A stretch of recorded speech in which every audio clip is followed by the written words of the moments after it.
Well, I guess them releasing that the earnings are above expectations but it will feed that. When the other stocks were down 27 and 28, they were down 12. So, and I told my broker, I said, clearly they're outperforming, right? So Nvidia is at 101. Their high was 153. Nvidia is down 33% from its recent high. Well, I mean that high was a But whatever it was, a rush of a whatever it was. capital and all of that good stuff. Apple was 260, it's now 196. They're down $64, almost 25% still, right? Google. Well, the markets are showing themselves to be resilient. Well, I'm just saying. No, Netflix. Google was 208, is now 153, down 25%. So Right. all of the what they call FANG, Facebook, Apple, Amazon, Netflix, Google. Of the five of them, Netflix down 5%. The others still down 25 and 28%. So, Right. so what I'm saying is you kind of knew from the price action in the last couple of weeks that people on the inside kind of knew that there's the tariffs, there's the uncertainty, there's the economic uncertainty that surrounds tariffs. But and I don't know. I mean, what is Netflix stock in trade? What's going to affect Netflix? I mean, the Apple has issues with production because of China with tariffs. Amazon has issues with procurement and supply out of China with tariffs. What Netflix is just it's videos in the cloud, right? And you're going to sit home, and when you sit home, and even if things go bad, really bad, right, and you have to dial back your spending. So a weekend, on the weekend you don't go bowling, you don't go out for dinner, and you stay home. But the Netflix subscription remains. Yeah, that's what I'm saying. And then they've outperformed earnings, or they've outperformed expectations. Yeah. I mean, the day you have to cancel your Netflix subscription, that's the end of the world. I mean, I think that's the message, because if I can't go home and take my mind away by watching the Rocky trilogy, right? Because I can't afford the $13.99 a month for Netflix, then that's when you know. Right? In the old days, it was in the first housing crisis, 2000. They called it the bowling alley gauge, because you're not going to go out and spend $1,000 at dinner, but if you can't take the family to the bowling alley for a slice of pizza and a carousel hot dog and spend $80, then what's it? But now it's that. I mean, I think Netflix is a good gauge, and I think clearly, they've outperformed and beating earnings today. But like I said, I still think a lot of ugliness is lingering.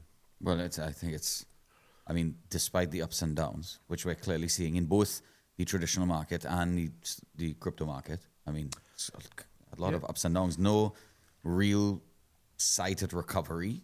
Well, I mean, I think it's unfair. I think people, forget me being a Trump supporter, because I mean, this overt bias towards Israel and this Semitism it's actually gone out of control now, and I think Trump is really overplaying his hand. You're on Institute of Higher Learning in America, and you cannot support what's happening in Gaza. You get deported. He gets run out of the country. He's threatening universities to withhold federal funding because of what they're saying. I mean, it's fucking bizarre, because these schools these are institutions, again, not just of higher learning, of opinion, institutions of breadth of thought. That's what you want to encourage. You want to encourage discussions here, and discussions here is what you want to do. And then lets people leave that conversation and say, you know what, I didn't think about it that way. I mean, I have accomplished that with Putin, with lots of people. They said, I honestly, I didn't know, and I never thought about it that way. Maybe he's not that bad, right? And that's what conversation does. So now, if you speak out against what's happening in Gaza, and I mean, the word has been used 100 million times, it is a genocide. It is unbelievable what's happening in Gaza. And you cannot continue to use October 7th as some kind of a justification. So now you cannot speak out against Israel. You cannot support, because if you say, I can support Gaza, I can speak out against what's happening in Gaza and not support Hamas. Right? It doesn't, I mean, it's not absolutism. Right? The two of them aren't the same. Well, it feels like the messaging has been, properly calculated to be that they are one and the same. Correct. And that is absolutely. That justifies the justification. Yes. And that's the propaganda. And I think Americans are brilliant people, but I just think right now on this perception that they are our only ally, and I say our as all the way Arabs, the Western world, the only ally of the West in the Middle East is Israel. I think it's nonsense. I think it's been a wonderfully created bill of goods that's been sold to America in the last 30 or 40 years. So put aside that, and I have a real problem, even being one of Trump's staunchest supporters in this part of the world. But I do believe what Trump has done economically in the last...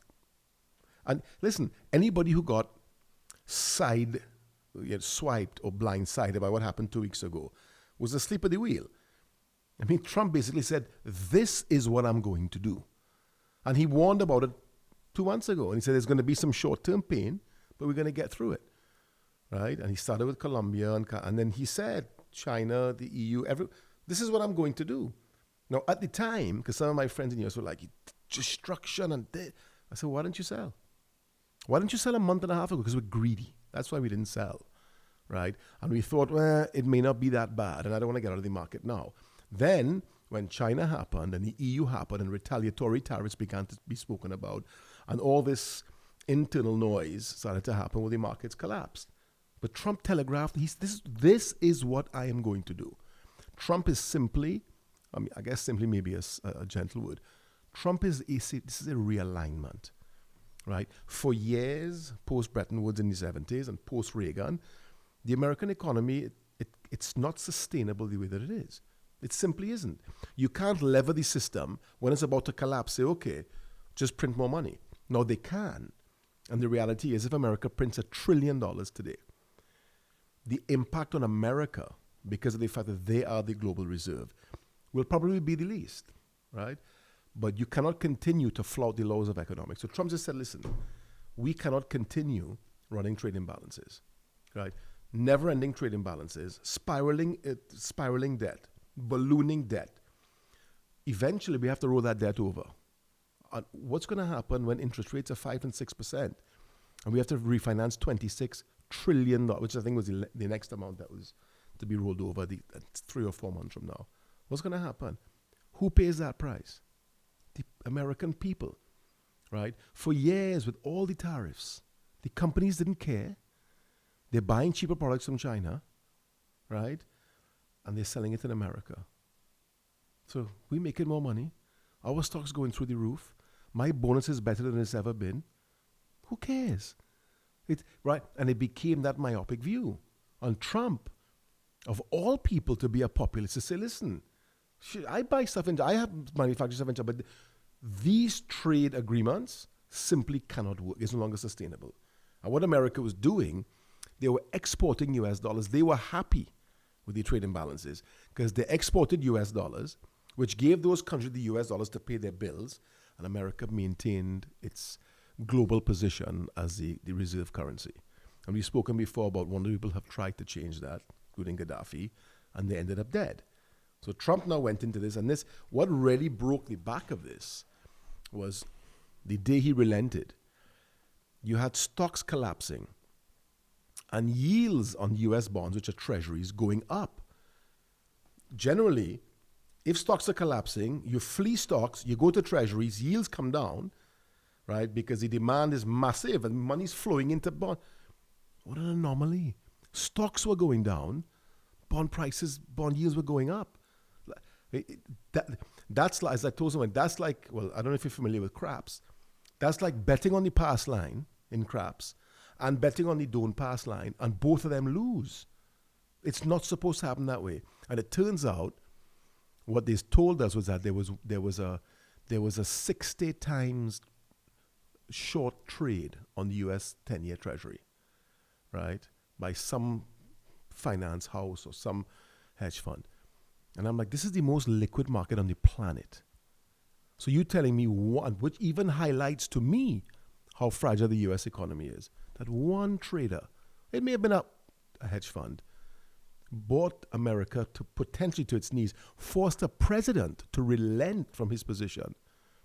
Because if it continued, there would have been a structural implosion. Because, like I said, you have two things that are supposed to be working, asymmetric, working together. It would have caused a catastrophe. So he had to really, Scott Bessemer said, Mr. President, I don't know why. Equity prices are dumping. Bond prices are going up. This is 6 more hours of this, and the game is over, right? So how did that happen? That is not natural. So was the system rigged against Trump? It's quite possible. It was quite, because nobody wants the system to change. It works, right? World Trade Organization, all these things that happened post Bretton Woods in '72.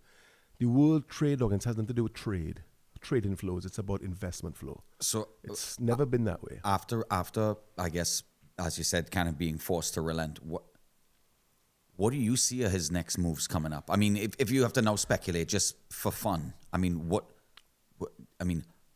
I guess I don't want to ask who wins the tug of war, because I see it being kind of like a tie, if you will, with parties kind of getting something in return.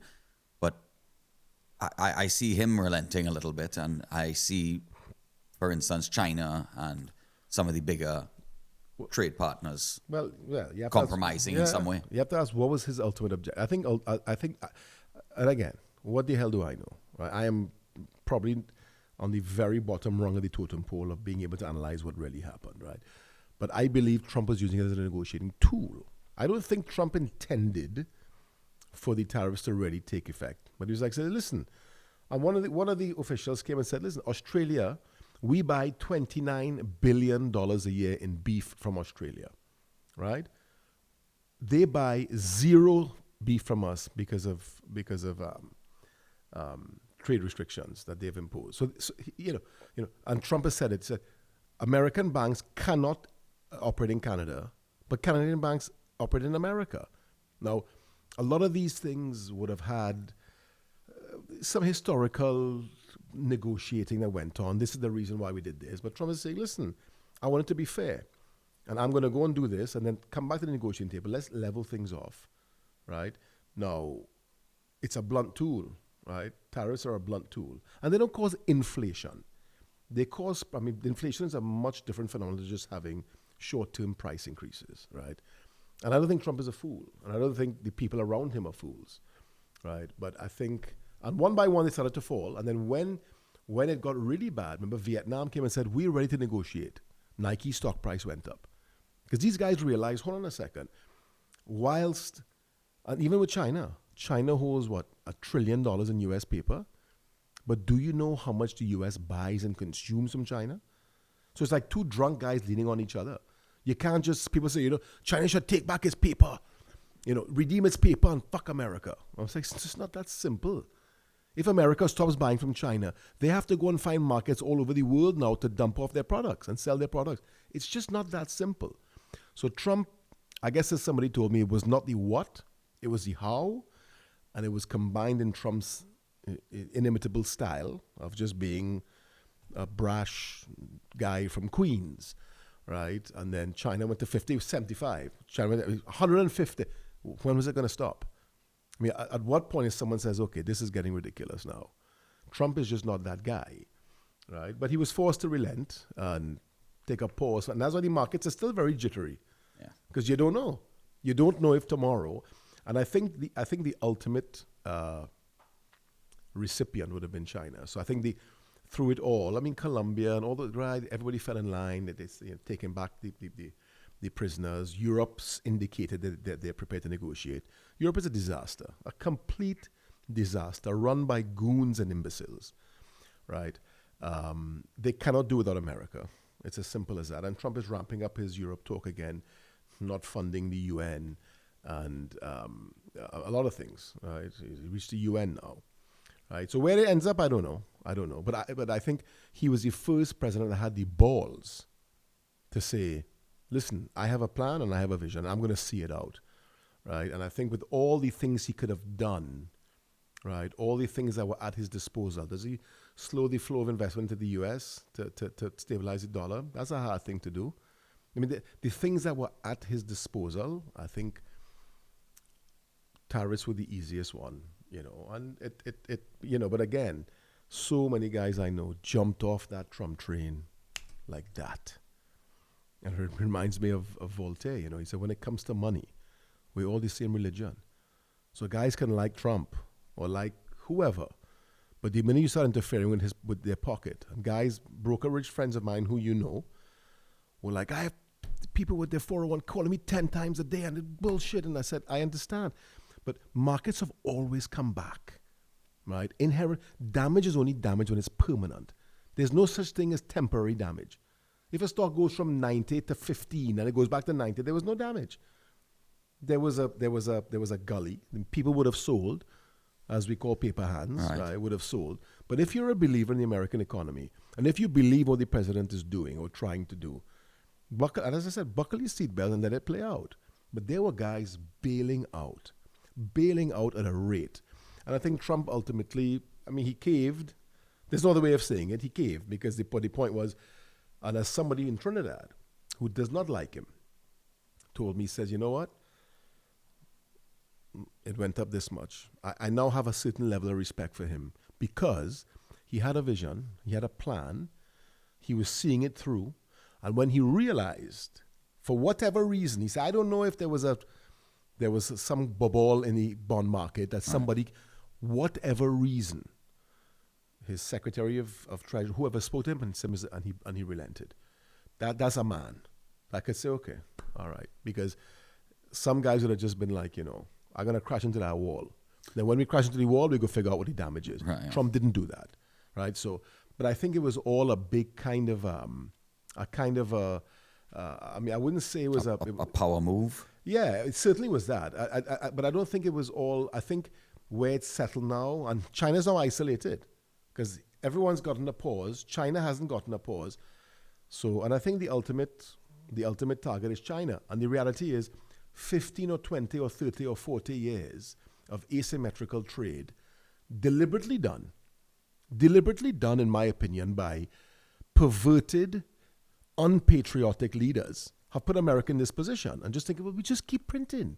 You've heard guys come on and say America doesn't have a debt problem. They will just continue printing money. It's like basically saying, I don't need my wife to make love to me. I'll just make love to a bunch of women. So I will always be satisfied.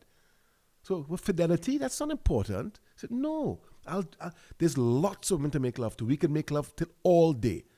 You basically said we don't have to play by the rules of the economy. We can of economics. We can talk about the rules and all this WTO and where they go up in the mountains. Not Basel. Basel is for the water. Davos. We can go to these things and talk about economic orthodoxy, but we're not going to follow it. We're America. So I think a lot of it was that too. 30, 40, 50 years, and Trump said, "This cannot." And he sat down with the guy and said, "Mr. President, this can't continue. America will die. This can't continue." So give him credit for that, and then of course the other things that affect us. And people hate Trump and Trinidad now because of Dragon. Listen. The bigger question is why. And as Trinidadians, we vex with Trump because Dragon, but we're not vexed at the fact that your country is so fragile, right, that our entire, at least short-term existence depends on one of the most unpopular leaders in the global frame. And when my father, and a couple of the teeth the elect and the diff, I said, how do you know that? And I articulated what Maduro and them have done. I said, is it not possible that 51% of Venezuelans want that? Is that such an impossible thought or unrealistic? So I have to accept. But it wasn't so much that, but also what from the things that I heard, specifically about the Venezuelan election is that there were a bunch of people who were unable to vote and prevented from voting an entire that always neighborhoods. No, it always happens. Agreed. It happens in every country. But I mean, I don't know. But the point is, I'm not going to accept Anthony Blinken saying they stole the election. They may have. I'm not saying they didn't. Right. But when you sit back and you think logically, the giveaways, using the state funds to give them this, and all the things that have happened in Venezuela, not everybody is industrious and wants to go and put in a hard day's work and build a future and get a job. 51% of Venezuela could have said, yeah, we're happy with this. I got a check last week. People in Trinidad make a vote for a bag of groceries. So don't tell me they thief, because everybody we speak to here, the Venezuelans who work with us, who have fled Maduro, people are free to free Maduro. What about America? There's 40% of the country hates Trump, and you can arguably get 10 million people in the streets of America now, arguably, very easily. But it's 350 million people. And that'll be on TV. And you'll think, oh my God, look at that. Right? So I don't know that Maduro stole the election. There's a chance that he did. I can't comment on it. But the fact remains, the bigger question for us, it's not about Trump. We can't depend on Trump. We can't be standing naked at the top of a cliff saying our future depends on America. I mean, in a certain regard, it does. You're a biggest trading partner. They're the boss of the region. But why are you so fragile? Have that discussion. Why are we in a position that without this, we're dead? No, I don't think it's that bad. I think it's actually good for us. If it in fact, because I also have a theory, which I think I put in our group, that it's going to come back. There's a possibility. Oh, that the Dragon deal comes back. That it was I mean, America will play the game. Another move. Yeah, America will play the game. Listen, we need something to kickstart us, we will be your best. We will work with you. You want bases here, you want people. We are your guy in the Caribbean, but we need something. So, call off the deal. I'll send a delegation up next week And redo the deal. and I come back as the savior.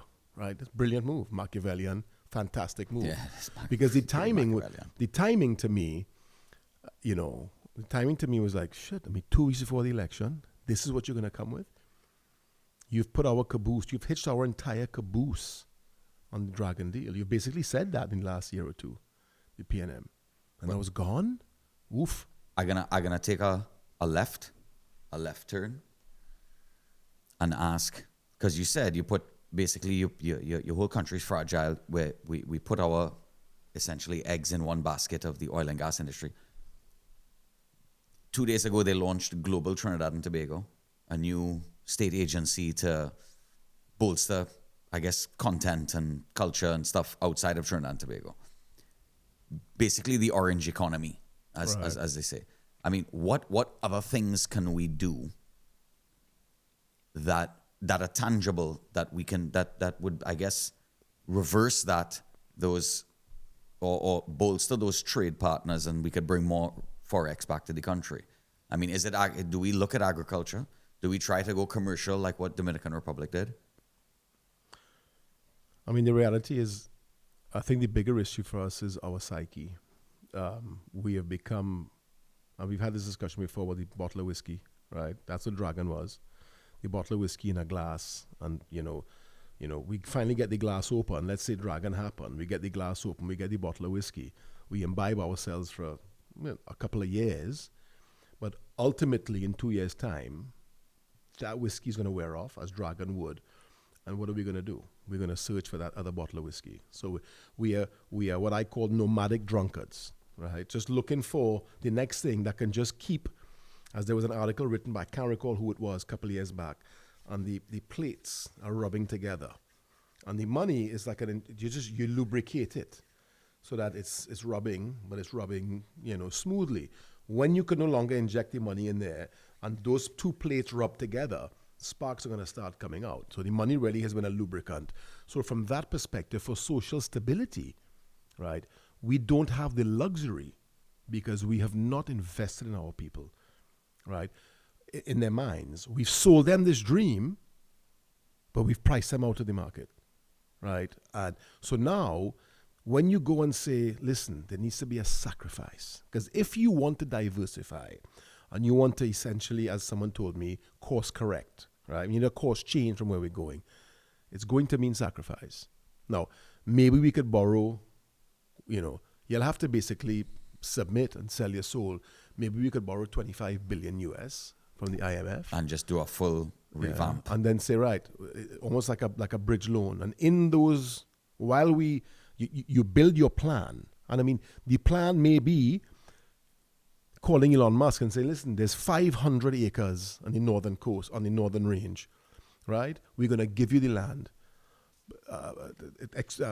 Demolish, build your plant. You have no taxes for 10 years. We want 5,000 employees. We'll make Trinidad and Tobago your global hub for electric development, testing. You can have 20,000 acres, whatever the case may be. It may be radical things like that. And in the interim, you have this bridge loan that you can continue to rub, because when you do a course change, it means some structural reforms, major structural reforms, right?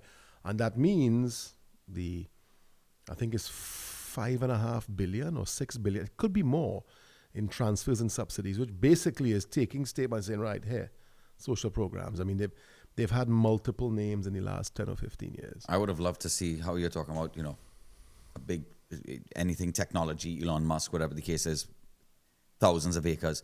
I would love to see a car manufacturing plant here. Yeah, I'm saying give him anything, and then move to other things. Technology is free.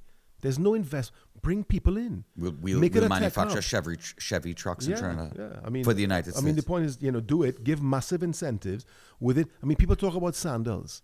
As a very, very successful Trinidadian executive, an entrepreneur told me, he said, I'm hearing you. I understand the model of what sandals is, and the US dollars gets put abroad. It doesn't come here. When you come to Hyatt in Trinidad and you swipe your card, the US is here. Right. When you book sandals, the US is there. Right. It's booked abroad, right? And so then the you come, only and thing your room we is get here. is the employment, yes, really. and you get it's certainly in the not in the construction phase. Someone you're going to have to come here. You have to build. Employment. You have to, but also the construction part, right? You can't pay for your construction outside. You're building here. No, that's what I mean. But right. you're employing, you're creating jobs yes, right? before and after. But after now, operationally, right? And he said, yes, I understand, but what I can tell you is it cannot be bad for us. It may not be as good, but it cannot be bad. It's a baseline good. And then who may come after that? So no problem. So I understand. So if we go now and we incentivize these companies, and I don't just mean this idea with Musk, you put a plan together. Of course. Right? And you say, right, these are the incentives that we're going to put in place. We want foreign investment. Bring, similar to what me and Motley did in Barbados during COVID. Come to Barbados, work, right, on a 6-month or a 12-month tour, right? Come and do your work. You're coming in for free. You have no taxes to pay. Apply and you're getting your papers to come into the country, right? But they're going to come. They're going to rent houses. They're going to rent cars. They're going to spend money in the economy, right? And I think 1,500 or 1,800 people came, and it would have generated, from what one of her people told me, I think it was 60 or 70 or $80 million. Now, that was 60 or 70 million they didn't have. And those were apartments that were going to stay empty anyway. And they came and they brought more people in, and they would have paid some taxes and some VAT and this, that, and the other, right? So the baseline is it can't hurt. Incentivize, find, whether it's blockchain, which obviously you and I are not just pioneers in, but big proponents of, Elon Musk, other companies, anything, come to Trinidad. But that means ease of doing business. That means reform, structural reform, fiscal reform. There's a lot. So the issue we're facing as well is you have countries who are saying, okay, we have $50 million US, right? We want to go and set up shop outside of the US for whatever reason, right? And you look and you say, well, Barbados is doing it too. Curacao is doing it too. St. Lucia's selling residency for years. Oh, yeah. It's not now. And St. Kitts. And St. Kitts. Bahamas is... So you're now competing with these countries who have invested in the infrastructure of their countries for the last 10 or 15 or 20 years. So we are so far behind the 8 ball. We may have to do something radical. And that's why I said, hey, Elon, you pick 200 acres anywhere in the country that you want, and it's yours. And you will not pay $1 of tax. Right? Money coming in, money coming out. You have priority to the US dollar. You can ship out whatever. Don't even just book your boat by phone.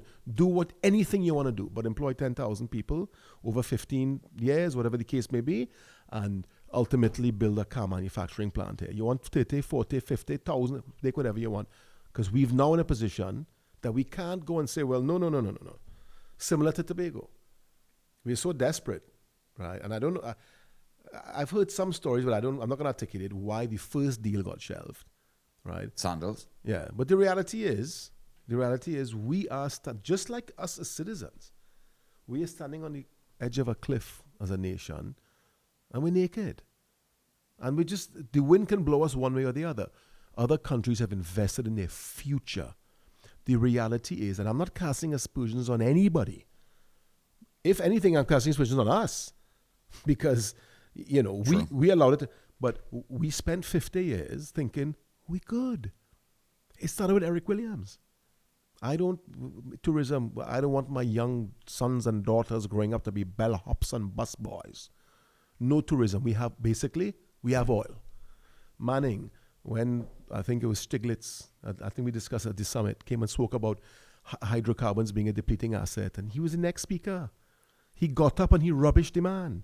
Said, I've been hearing that for 40 years. Trinidad remains the leader. Round of applause. The crowd went crazy. Why? Because we get turned on by, our prime minister stood up to Joseph Stiglitz, big Nobel Prize winning economist. That is man. Really? The littlest things that we get excited about. It's like, we ever flew home with one of your friends? Oh God, I came into Trinidad. It's a beautiful country. It's so beautiful. It's so fantastic. What a lovely country we have. Maybe the littlest, most base things are what turn us on, because we're not emotionally intelligent. We're not. So, started with Eric Williams, it went to Manning, and in that time, I remember Sintra Bronte, a Tobagonian. Well, she was in Tobago most recently, a Trini woman, being the poster girl for Jamaica. Remember Jamaica? With the girl in the wet t-shirt? Correct. Sintra Bronte, a local. While we were sitting, hooking all of our wagons to oil and gas, not just today with Maduro, for 50 years. Yeah. And now you're asking yourself, what do we do? So now we have to course correct, like hard to starboard. There's no 14 degrees starboard. No. It's hard to starboard. We had to turn that wheel all the way to course correct now, while competing with regional partners and regional neighbors and others who saying, listen, I can give you what Trinidad given you, plus ease of doing business, plus Starbucks and KFC and everybody and Trotters and the airport, right? Not going to have shootings as if it's another day at the park. I mean, it may happen in any country. I mean, there was another shooting today in FSU in Florida, right? So, but the point, I can give you all of that. So they're going to look and they're going to say, just like when you're picking a stock or you're picking a pair of shoes or which jacket to buy off the shelf, you're going to try and most likely you're going to say, all right, I'm going to go there. So we have a lot of obstacles, right? And I think this election will be very interesting. But we have a lot of friggin' obstacles. And we don't have the discussions about the obstacles. We have the discussions about the issues, what problems we're having now, and where we need to be in 2 years. Everything in between, there's no discussion. You know why? Because they're fucking hard. It's fucking hard. And having those discussions will make you say, oof. And meanwhile, commerce is still pretty good. Consumer spending in Trinidad is pretty good. We have a lot of deposits. Cars are buying. They're not buying because businesses making a boon now, but fellas we have 117, I think the figure may have changed. 117 billion TT dollars in retail deposits in Trinidad and Tobago. 117 billion. So if a man want to buy a Rolls Royce that have a $40 million in the bank, he's going to buy it. He's not going to say, well, I ain't buying it. Or business is a little bad. They're going to buy it. And they're going to go for dinner. And they're going to go on trips. Boy, I went to Piarco and every plane full. Every plane is full. But the country can't shut down. You can't say, boy, the country can't shut down. People still have to travel. Whether on business or whatever the case, they still have to travel. Right? So that's not just an indication. Right? Yeah, I mean, we reached what, PEZ? I don't know where we reach. We're blowing through numbers like it's nothing. blowing through numbers like it's nothing. So cars are still selling. So there is still economic activity. Right? No one's saying that the country's come to a grinding halt. But this is where we are. This is where we need to be. So let's discuss this and this and find the quickest way there. Let's do, because if you start to talk about this, you start getting, itchy under your neck. And I think, so to answer your question, there is no magic pill. No. There is no magic pill. And unfortunately, we have been so poorly developed mentally that I don't know that we are prepared to make the sacrifices that we need to make as a country. Which now goes to my next question is, do you think either party has what it takes to implement any sort of change plan, direct set of directives that would aim us in that direction? I've been a political commentator for years, right?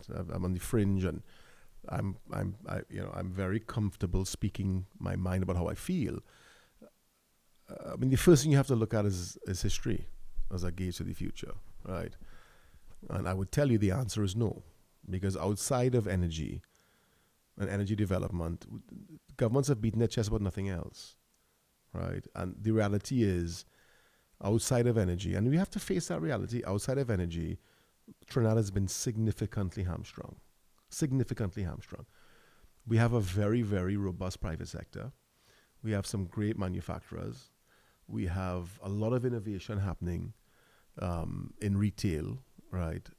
Against all of the headwinds, right, that we face: currency, labor workforce, basic services, infrastructure, civil services, security services, ease of doing business. In the face of all of that, we still continue to invest and commit to our country. It's no small feat, right? It's no small feat. And in spite of governments, really, the simple question that I've asked on multiple shows that I've been on, both TV and Fazir and all of it, we've spent in the last 20 years, federal budget, $1 trillion. Yeah. Average $50 billion a budget. Are we better off? And the answer is no. Or do you look outside and see $1 trillion worth of development? Yeah, but that's what I mean. Are we better off? Right? The roads are just as bad. The lack of civility is just as bad. Power loss. There are parts of the country that still don't get water only 2 or 3 days a week. How on earth can we sit there and countenance that we have made any progress at all? Because the private sector has built another business, or another restaurant opened up, or Chuck E. Cheese came, or the big bowling alley opened, and a massive mall opened, and capital is going to follow opportunity. That's not going to change. What about the public utilities infrastructure? Yeah. That's what makes what really makes a country. It's woefully archaic. It is woefully inefficient. So ask yourself that question. So who's been in charge of that $1 trillion in the last 20 years? The private sector? No. We think we have access to influence government, because who on the chamber, and who is this, and who's that, and who know who, and who can have a call to. I put it to them again. I said, in the business community, unless you have a real intricate relationship with a certain minister, or the prime minister perhaps, we have access. Anybody in the Syrian community, white, black, Syrian, Chinese, and it doesn't matter. We have access. Hey, I need to see this minister. Hey, I need to see the prime minister. It's urgent. And you'll get to see the person, right? Do we have influence? When you look at the absolute disparity between the public sector and the private sector, and you try to insinuate for the briefest and fleeting moment that there's influence between the two, look at the evidence. It's not chalk and cheese. It's cheese and soil. So we talk about it. So are there people in the communities, business community that is, of the various ethnic communities, whatever you are, like a Chinese, Arab, Syrian, Indian, whatever the case may be? Yes, you know somebody, you have access. But the influence, and it's just not there. Because if it was there, there wouldn't be this disparity between the private sector, efficiency, innovation, leadership, creativity, measured risk, right? And here's what I tell you, measured risk. You must take risk. And then the government down here, grossly inefficient, as most governments are, right? And bloated, inefficient, lacking creativity. Well, you can be all of those things, and the roads are good, and the public safety is not a question every day of life. Yeah. Well, I mean, the point is, that's where public administration really raises its head. But the reality is, government for us has become. I said this before. Brian Lara walks into my restaurant, and people you mull bongs and they shove past them and go get a beer. Any government minister comes in your restaurant, and people looking at them as if it's Elvis Presley, right? They are our Camelot, right? They are and we make them out to be that. You have people, and again, I have to be very careful here. I don't want to go. I've already been called toxic, right? You have people who are not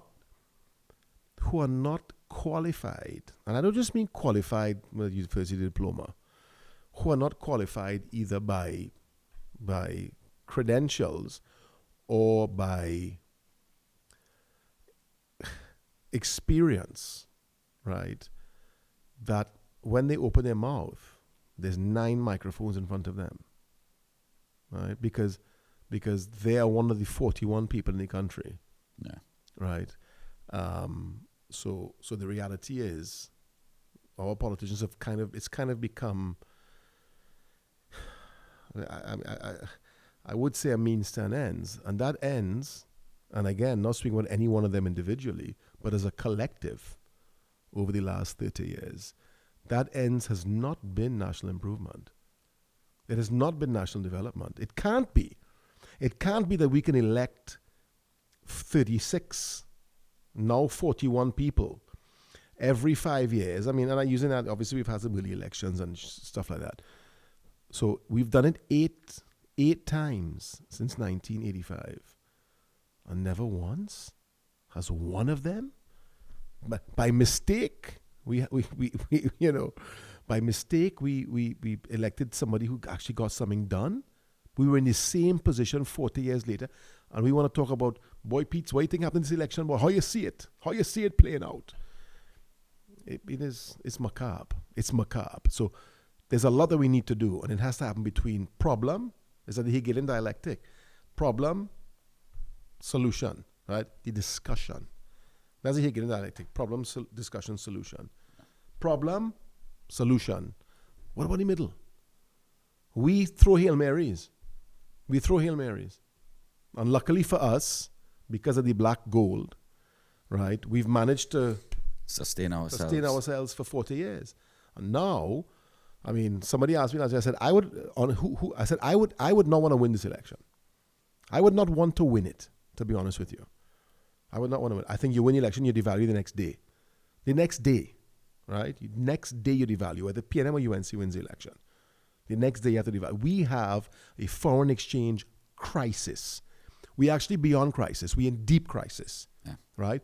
And I'm not an exporter. We have, and if it is, there are some exporters in Trinidad who will make an extra 15% on their dollar, but tough. You know what? Tough luck. Good, well done for him. Because the last 20 or 25 years, whoever he or she is, how many of them they may be, would have been saying, listen, this ain't sustainable. Get to U.S. currency.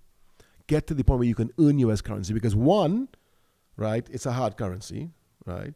And two, there's going to come a time in this country where it's going to be better than gold because they don't have none.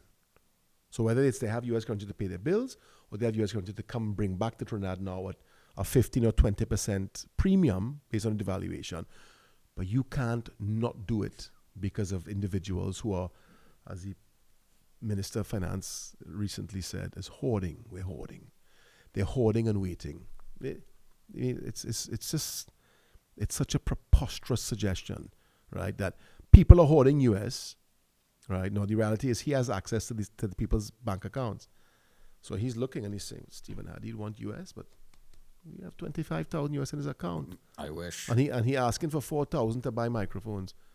Let him use his own money and turn any page and looking at each other on a case-by-case basis. Not understanding it's a foreign exchange market.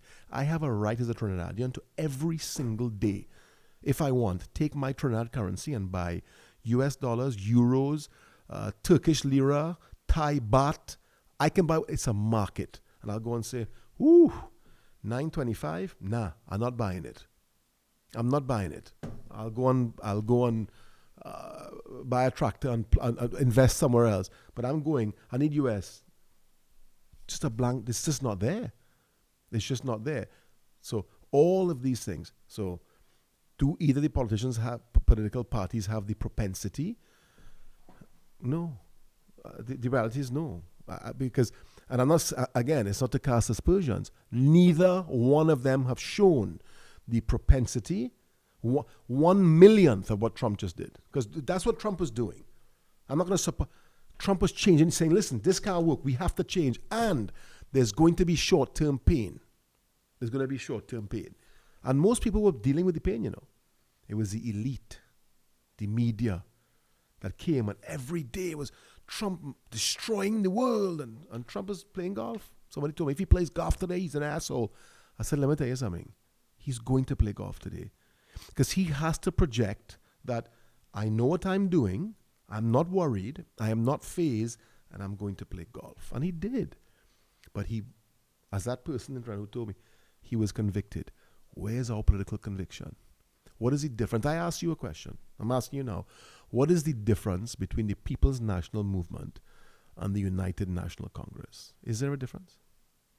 Color the T-shirt. Well, that's actually yes. That's number one. Number two is the ethnic breakdown of the party, of its core supporters. It pretty much stops there. It pretty much stops there. There's no difference. Well, there's certainly no, I mean, from what we've seen over the years, there's no real fundamental policy difference. It's, you know, it's no kind of the same. ideological difference. No. Nothing. No innovation. No, they're exactly the same.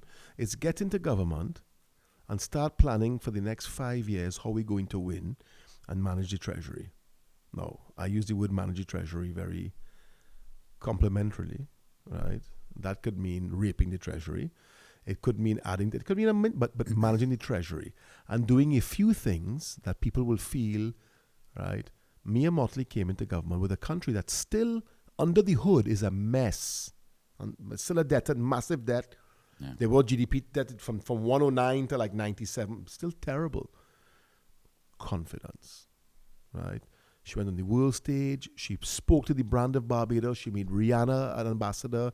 She bought this, I don't want to say his name, that DJ chap, that disgraced to Palestine, DJ Khaled, and she built brand Barbados, right? She built brand Barbados. So all of a sudden, hey, so the Emiratis, who have untold amounts of wealth, they're coming in and looking to invest. Oh, the Emiratis are going, other guys are coming. All of a sudden, there's hyper-development in Barbados now, which may be detrimental, but confident. You go to Barbados, it works. Price the local market out of the real estate. But if they aren't doing it anyway. Well, you might as well have somebody. And that's the point. You can't have a static local economy. Then say, okay, this guy's coming with them. Oh, what are you doing? You're selling Barbados out. Okay, I'm selling. But where were you? Where were you? Now, if they don't have the means, then, hopefully those inflows get transferred into meaningful, tangible benefits to the country. But if that's who's buying, if you have a product to sell, Steve, you want to buy these glasses? No, boy. John, Cameron, Phil, anybody, and then Mobutu, a dictator. I want the. Well, we have to sell these glasses to somebody, right? No. If the person is a known criminal, no. But my point is, that's where it's coming from. We now have to do an analysis and say, okay, what do we need to do? And get the economists together, get the business, I hate to use the word committee because, Jesus Lord, we've had dozens of committees in the last 2 years for everything from, anyway, put together a think tank, right? Trust that think tank. Have 2 government officials on that think tank. Have 5 private sector officials on that think tank, right? 2 independent economists. Bring in one of the big 4. Put together a dream team. A dream team. Well, I agree with that. Similar to 20, but For the problem with 2020 was, from my vantage point, it was a marketing plan. It was strong on ideas, and there was a dearth of detail. Put a real plan and say, listen, this is what we suggest that needs to be done. Stabilizing the currency,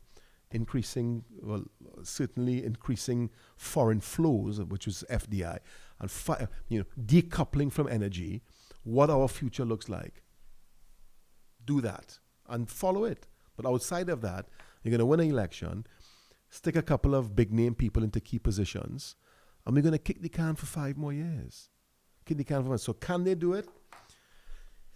In principle, yes, but based on historical imperative, the answer is no. So who should I have? Who should I have here next week? Who should come in here? I mean, unfortunately, there are guys in the creative sector who are really bright, guys who have taken our product throughout the world, and I talk about guys like Minshall and we've been so incredibly creative in the arts in Trinidad. When you think about it, Sparrow selling out Madison Square Garden in the 60s and 70s, and we have not built on it more than it just being carnival, and you had some crossover, and Marshall did some songs with some people. What guys like Brian McFarlane, guys like Peter Minshall, and even in fashion mailing, look at what Anya did. I mean, yes. It's just astonishing how our sportsmen, Winston Duke, yes, Nicki Minaj, yes, right. And you think about that, and then you talk about, obviously we've had some great industry captains, right? There's no question about it. Over the course, you can't really say 100 years, the last 40 or 50 years, and I think that's an area we need to start beginning listening to these people, talking to these people, and saying, listen, you guys have succeeded at the absolute highest levels of the planet, at the highest levels. You have commingled and fellowshipped with successful people with 10-figure wealth, right? And right. Get those perspectives. Begin to have. Our national dialogue is fucking demented. It is demented. You go for dinner, it's business. You go for this, who getting killed? Now, every day. I mean, it was Starbucks a couple of days ago. It was KFC to the airport. What's going to happen? What's next? What's next? So I think those are the people that we need to I shouldn't say turn to, include meaningfully in the conversation of the architecture of where this country goes, on the map of where it goes, because they've been outside. And it's a tremendous discipline. When you have cricket players, now Karen Pollard and guys who in India, disciplined people, building great families, understanding success on a they have the ability to think globally but act locally, right? Talk to those guys, hear their experiences, more than just a photo shoot for a political glossy. Well, I'm taking some mental notes. I hope you're taking some. Hope you're remembering some names there, Cam. Yeah, and of course business people. There's a lot. But the point is, when you come out now and you give government that level of gravitas, right? And election time coming now, each party spending $30 or $40 million in advertising. The compromising of our journalistic, not just integrity, but our journalistic agenda. Because now, if you are someone who's going to be challenging, if I'm going to write up a letter in the newspaper, and if I was to be someone of influence, and the party says, "Oh, Guardian, okay," mark them down, and you get the lesser of the advertising money. They will withhold those things. So you have a situation now where we kind of, you're not even in a position to really speak openly. Maybe, listen, there's a lot of great things about Trinidad, and there's still a lot of opportunity in Trinidad. And I don't mean opportunity to make money, opportunity for us to come out of the morass that we're in. But I mean, this is 2009 was my first talk show. And I've sang the same song for 15 years, not being negative. We just need to know where we are. And as a country, be prepared to make these sacrifices. Everyone tells their employees, everyone is like a little colony and say, listen, yeah, it's going to be tough for a year or two, right? But when you have a public sector of 200,000 employees that essentially wardens of the state, it's going to be many of them who are unemployable. If you put them in the private sector to work, they'd be like, what? Because they're probably overpaid. And I'm going to bring you now to bring you in line with market or even above market, which is still below where you are. And it means you actually have to work for 8 hours. It'll be like a shock to the system. But now with an election coming up in 11 days. 11 days with a long weekend in between. I have no doubt that we'll see you back in the week of the election. You want to come back the week of the election? Yeah, I think next week. I think next week we could probably pull a couple. I gave you a couple of ideas. I gotta make some calls. A couple of names that'll come in. I'll give you some real perspective. I mean, someone told me yesterday. He said he works with me, and we ultimately helped them and got them the loan from another institution. He said, could you answer me a question, boss? I said, what's that? He said, tell me why I don't qualify for a $4,600 mortgage, but I could pay a $6,000 rent. And it kind of hit me. Well, the debt to service ratio is that the bank's demand is a little kind of ridiculous. Yeah. And I mean, and the point is you want to have prosperity in a country, right? And then people don't even have access, right? But they're paying rent at 30%. Now what the landlord does is he would price in the risk that the banks aren't prepared to take, and say, listen, there are no bank here, but $6,000 a month, and you can stay in my place, right? But I can't qualify for a mortgage for $4,600, but I'm paying rent for $6,000. He said, make it make sense. And when those things get thrown at me, I can't. All I can do is put my signature on a piece of paper and get them the mortgage. I can't answer the question. I'm impotent to answer the question. And when you look at us as a collective society, we're all impotent. We're impotent. And we're going to go into the election season again in 7 or 8 or 9, 10, whatever days it is. And we're going to wave our yellow flags and our red flags and whatnot. And I've had the opportunity to speak at the highest level to both sides. And I've been very frank, right? And, and I think the UNC leader, when she's in the right frame of mind, is very lucid and she's very patriotic and right. And I certainly have had good conversations with Dr. Rowley as well. And quite frankly, I think back on Manning now, who I was his fiercest critic. But thinking back now, he was a very, very astute politician. Very, very astute politician. I mean, that doesn't mean that you're good for the country. I mean, some of his plans were not, but so let's go. I mean, 10 days from now, let's see what happens. But like I said, our destiny really is in our hands. It's not, you cannot continue to just hand off the football. Putting your finger in the ink can't just be once every 5 years. You have 35 days of ringing the bell and dog whistling, and then you go and you stick your finger in the ink and say, right, if you don't hold your elected officials accountable, you wasted your vote. The mathematics is simple, right? And we've done it decade after decade, 5 years after 5 years. Vote right. You have my vote right. Good luck. Don't make me proud. And don't hold them accountable. Well, we'll see. What do you expect to happen? 11 days, and then we'll see in a couple of weeks. Well, I think we should do one maybe before the election. I think maybe when things start to get warm. Well, next week. Next week, Thursday or so. To see, I'll make some calls and see, or maybe you can help me make some calls and bring somebody on. Yeah, all right. Well, we'll wish us all luck. Unless, Elon, if you heard this thing, come on down. 200 acres. 200 acres. No taxes. 10, No 10 taxes. years. We need you, Elon. Elon. I love Elon.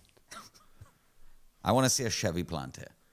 Or Well, a Tesla plant. I But don't I would see like any to see, plant. I would like to, well, I'll take an Tata. American car company Yeah, will yeah, help yeah. establish ties. Yeah, but we had the ties. The question is we've untied. Help re-establish ties. Thanks, Pete. Pleasure, boys.